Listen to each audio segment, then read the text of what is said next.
మాతే నమః. ఓం శ్రీ గురుభ్యో నమః. భక్త మహాశయులారా, ఎంతో మంచి ఆతిథ్యం స్వామివారి వల్ల ఈరోజు హిమాలయ స్వామివారి వల్ల మీ గ్రామానికి రావడం నిజంగా స్వామివారు కూడా సంతోషపడ్డారు వచ్చినందుకు గురువర్యులు. మరి రామాలయంలో నిజంగా చిన్నప్పటి నుంచి కార్యక్రమాలు జరుగుతానే ఉన్నాయి, నాకు తెలుస్తానండి.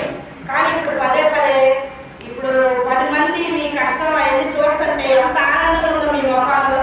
మరి 4 దగ్గర నుంచి మరి నా స్నేహితులు మీరందరూ మహిళామతలు మీరంతా చక్కగా మంచి చాలా చాలా చాలా ప్రేమైన విందుని ఆతిథ్యాన్ని ఇచ్చినట్టే ఆ గురువారి ఆశీర్వసులు ఈ గ్రామానికి మహిళామతలకి భక్త మహాదేవికి అందరికీ అందినట్టే నాకు మనస్ఫూర్తిగా అనిపించింది. అందుకే స్వామివారి మాట సరిగ్గా చెప్పలేదనిపించి నాకు చెప్పాలనిపించింది.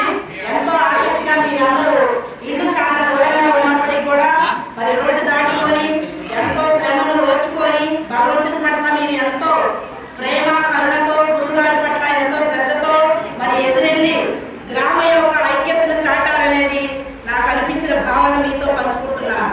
ముఖ్యంగా గ్రామ పెద్దలకు గ్రామస్తులకు భక్త మహాశైలకు ఇక్కడికి వచ్చి 3 గంటల పైనే 3-3.5 గంటల పైనే పట్టింది. మీరు కూర్చొని శ్రద్ధగా వింటూ ఆ క్రమశిక్షణ మీ అందరికీ ఆ భగవంతుని ఆశీస్సులు, మా సద్గురు దేవుడు వెంకటకోటి యోగితుల వారి ఆశీస్సులు, మా గ్రామ దేవత అద్దంకి నాచారమ్మ తల్లి ఆశీస్సులు సుభిక్షంగా ఈ గ్రామంపై ఉండాలి.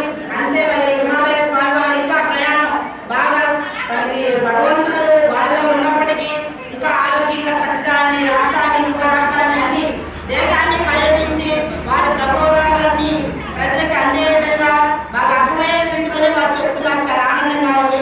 మరి వారికి కూడా భగవంతుడు ఆ శక్తి ఆరోగ్యం ఐశ్వర్యం వాళ్ళు కోరుకోలే, కానీ ఆరోగ్యంతో ప్రజలందరూ బాగుండాలని వాళ్ళ సంకల్పన నెరవేరాలని కోరుకుంటూ మరియు అందరికీ భక్త మహాదేవికి మరొకసారి మా హృదయపూర్వక నమస్కారాలు తెలుపుకుంటూ మరి ఇక్కడ వచ్చిన స్వాములు